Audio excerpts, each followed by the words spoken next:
안녕하세요. 여러분들의 법적인 궁금증을 아주 시원하게 풀어드리는 쾌변입니다. 오늘의 생활법률 아이템은요, 상속세입니다.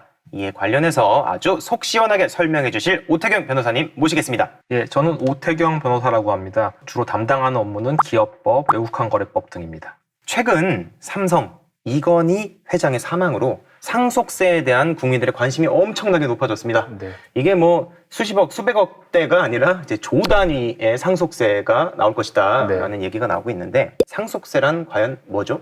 상속세는 좀 간단히 말씀드리면은 상속, 유증, 사인증에 의해 재산을 취득한 사람에게 부과하는 세금을 말합니다. 다시 말하면 사망으로 인해서 사망자의 재산을 무상으로 취득하는 경우 그 취득 자산의 가액에 대해서 그걸 받는 사람, 즉 상속인에 대해서 과세하는 세금이라고 할 수 있습니다. 그런데 이 상속세가 모든 국가에 있는 것은 아니란 말이죠. 네. 상속세가 없는 나라도 존재하는데 우리나라 국민들도 이런 의문을 제기하십니다. 아니, 우리 부모님께서 힘들게 노력하셔서 번 돈을 내가 받겠다는데 왜 국가에서 이걸 왜 가져가? 라고 이렇게 불만을 제기하는 분들이 계신데 이 상속세의 존재 이유에 대해서 변호사님께서는 어떻게 생각하십니까? 이제 과거에 이제 국가적으로 큰 물의를 일으켰던 어떤 인물이 이제 좋은 부모 둔 것도 능력이다라는 얘기를 하고 있지만 사실 기본적인 인식으로서는 이제 자기 노력과 하등 관계없이 재산을 취득했을 경우에는 그것은 일종의 불로소득이라고 볼 수 있겠죠. 그래서 정부가 그중 일부를 환수해서 공공복지에 지출한다면은 형평과 평등을 실현할 수 있지 않을까, 막 그런 생각에서 상속세가 존재하게 된 것이 아닐까 생각을 해봅니다. 그렇다면 상속세의 상속 순위와 상속세 계산은 어떻게 되는 거죠? 사실 되게 복잡한 내용이고 제가 공부할 때도 이 상속세 계산이나 순위 정하는 문제는 정말 너무너무 싫었지만 좀 간단하게만 말씀드리겠습니다. 네. 상속순위는 이제 1순위부터 4순위까지가 있고요. 1순위는 피상속인의 직계비속, 즉 아들, 딸, 또 친가의 손자 이렇게 되고요. 4순위는 피상속인의 사촌 이내의 반계열 쪽입니다. 이 순위에 포함되는지 여부는 다른 거 다 떠나서 오로지 가족관계 등록부의 기재 내용을 가지고 형식적으로만 판단을 하게 됩니다. 그래서 실제 가족관계와 가족관계 등록부의 내용이 다를 때에는 별도의 친생자 소송 등을 통해서 가족관계 등록부를 정확하게 정정을 한 다음에야 이러한 판단이 가능합니다. 그리고 후순위자가 상속인이 되려면 선순위 상속인이 없어야 합니다. 선순위 상속인이 애초에 존재하지 않거나 또 선순위가 전원 상속 포기를 했거나 아니면 선순위 상속인이 예를 들어서 뭐 피상속인에게 어떤 그런 치명적인 가해를 했다든지 하는 결격 사유가 있다면은 그 뒤쪽 상속인이 상속인이 될 수가 있습니다. 만약 같은 순위 상속인 여러 명이라면 전부 상속인이 될까요? 그런 건 아니고요. 별도로 이걸 정하는 기준이 있습니다. 이 경우엔 가장 가까운, 즉 최근 친을 선순위로 합니다. 네. 예를 들어서 피상속인에게 딸이 2명이 있고 네. 그리고 첫째 딸은 결혼해서 아들을 둘을 두었고 네. 둘째 딸은 아직 결혼을 하지 않았을 경우를 상정해 보면은 네. 이때 피상속인이 누가 될지 조금 복잡하지만 일단은 순위로만 보면은 피상속인의 두 딸과 피상속인의 외손자 2명은 모두 피상속인의 직계 비속이므로 네. 1순위자가 됩니다. 네. 그럼 전부 1순위자니까 상속을 하게 되느냐? 그건 아니고 피상속인의 두 딸은 피상속인과 일촌 사이고 또 외손자와 외할아버지 사이는 피상속인과 이촌 사이입니다. 네, 그렇죠. 그렇기 때문에 두 외손자는 직계 비속이지만 최근친인 어머니와 이모, 즉 피상속인과 일촌 관계에 있는 어머니와 이모만이 외할아버지의 상속인이 되는 것입니다. 네.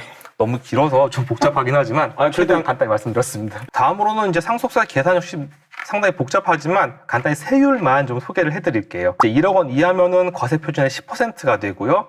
1억 원 초과 5억 원 이하 구간에는 1천만 원 플러스 그 1억 원을 초과하는 금액의 20%가 됩니다. 또 5억 원 초과 10억 원 이하인 경우에는 9천만 원 더하기 5억 원을 초과하는 금액의 30%가 되고요. 10억 원 초과 30억 원 이하 구간에서는 2억 4천만 원 더하기 10억 원을 초과하는 금액의 40%입니다. 또한 마지막으로 30억 원을 초과할 경우 정말 이 정도면 뭐 알고 지내도 좋을 만한 사이겠죠. 그럴 경우는 이제 10억 4천만 원에다가 30억 원을 초과하는 금액의 50%를 더하게 됩니다. 따라서 방금도 잠깐 말씀드렸지만 주변에서 상속세 납부 때문에 너무 고민이 된다 이런 사람이 있다면은 약간 속된 얘기지만 좀 가급적 친하게 지내시는 것도 나쁘지 않을 것 같습니다.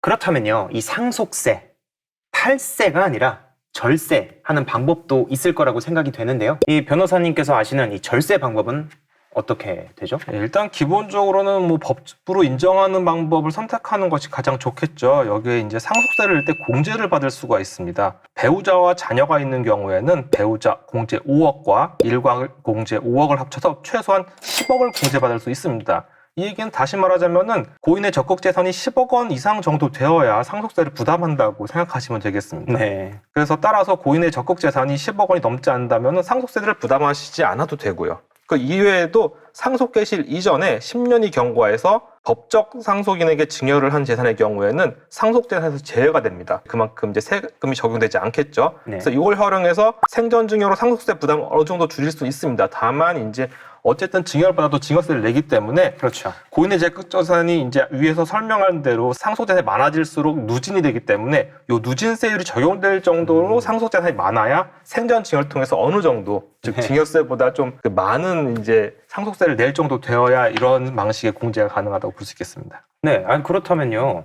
이 10억 원이 넘는 재산이 있을 때 이거는 증여로 할까 상속을 할까 고민을 하는 거지 10억 원 이하일 경우에는 증여도 고민할 필요가 없을까요? 네, 사실 뭐 생전 증여로 쪼갠다고 해도 결국 뭐 상속세나 증여세는 이제 같기 때문에 네. 네네네 그다지 큰 도움이 될 만한 내용은 아닌 것 같습니다. 이 증여에 대한 말씀을 하셨는데 네. 부모님께 이제 차용증을 써주고 네네. 근데 매달 얼마씩 갚겠다라고 하면서 실제로 갚으면서 부모로부터 돈을 빌리는 거는 법적으로 문제가 없는 건가요? 사실 기본적으로 이제 뭐 부모 자식 간의 어떠한 뭐 금전 소비 대차의 경우에도 제3자에게 빌려줄 때와 동일한 이유를 받는다면은 그 자체로서는 사인 간의 정당한 거래지 네. 그걸 뭐 문제 삼을 수는 없지 않을까 싶습니다. 보통 일반이 생각하기에 뭐 아무 관계없는 사람에게 정말 최저일만을 빌려주고 돈을 이렇게 큰 돈을 쉽게 빌려주는 경우가 많지 않기 때문에 그렇죠. 그러면서 좀 비난 가능성이 있을 수는 있지만 네. 국세청에서 문제를 삼을 정도 되려면은 정말 이유를 극히 낮게 하거나 네. 아니면 뭐 큰 돈에 있어서 어떠한 뭐 수상한 거래가 있다거나 뭐 이 정도는 돼야지 이제 비난 가능성이 있지 않을까 싶습니다. 수상하다라고 하신 부분을 제가 예측을 해보자면은 외형적으로만 돈을 돌려주는 것처럼 보이지만 그렇죠. 줬는데 그쪽에서 현금으로 돌아오는 그렇죠. 이런 여기서 형태. 뭐 사과 박스라든지 뭐 5만 원이 생겼기 때문에 5만 원짜리 건으로는 굳이 뭐 사과 박스까지 가지 않더라도 네, 뭐 작은 봉투라도 약상자. 네. 이 상속세를 한 번에 내기 어려울 경우가 있을 거예요, 당연히. 그 경우에는 좀 나눠서 낼 수도 있나요? 그럼요. 이제 비싼 물건을 구입할 때도 할부가 없으면은 좀 부담스럽고 그럴 텐데 네. 부담스러운 세금의 규모가 있는데 그런 방식이 없다면 좀 섭섭할 것 같습니다. 네. 그래서 상속세에도 연부연납제도가 있긴 합니다. 그래서 이런 연부연납제도를 활용하면은 연이자 1.8%를 적용해서 첫 해 6분의 1의 금액을 낸 뒤 나머지 상속세를 5년 동안 분할 납부할 수 있습니다. 다만 이제 사회자께서 이제 처음에 말씀하신 그 삼성 케이스 같은 경우는 네. 나눠서 낸다고 해도 정말 저희가 상상을 초월한 금액이기 때문에 네. 그 연부연납제도가 큰 도움이 될지는 잘 모르겠습니다. 일시불로 확 내버렸으면 정말 전 세계적인 이슈가 됐었을까요? 그럼요, 뭐 대단한 일이죠. 자, 그렇다면은 이 부모님께서 이 물려줄 거가 빚밖에 없을 경우 이럴 경우에는 상속을 포기해도 되나요? 그리고 만약에 이렇게 포기할 경우에는 피상속인의 빚은 뭐 누가 책임을 져야 되는 거죠? 네, 상속은 보통 이제 적극 재산, 구체적인 뭔가 받을 거를 이제 물려받는다 생각하기 쉽지만 유감스럽게도 이제 그 고인의 소극 재산, 즉 채무도 물려받게 됩니다. 그런데 고인의 채무가 적극 재산보다 많게 된다면 결국 빚을 떠안게 되는 경우밖에 되지 않기 때문에 이런 경우에는 상속을 포기해야 채무 부담을 덜 수 있습니다. 상속 포기는 뭐 상속인의 자유이므로 당연히 할 수 있습니다.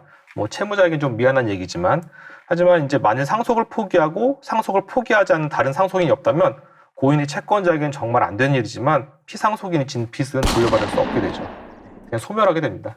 이건 부모님의 빚은 자식이 다 이제 책임질 필요는 없다라는 거네요. 예, 다만 이제 어떤 그 기간이 정해져 있기 때문에 그 기간 내에 상속 포기사를 밝혀야 되지 그렇지 않으면은 뭐 꼼짝없이 빚을 떠안을 수밖에 없습니다.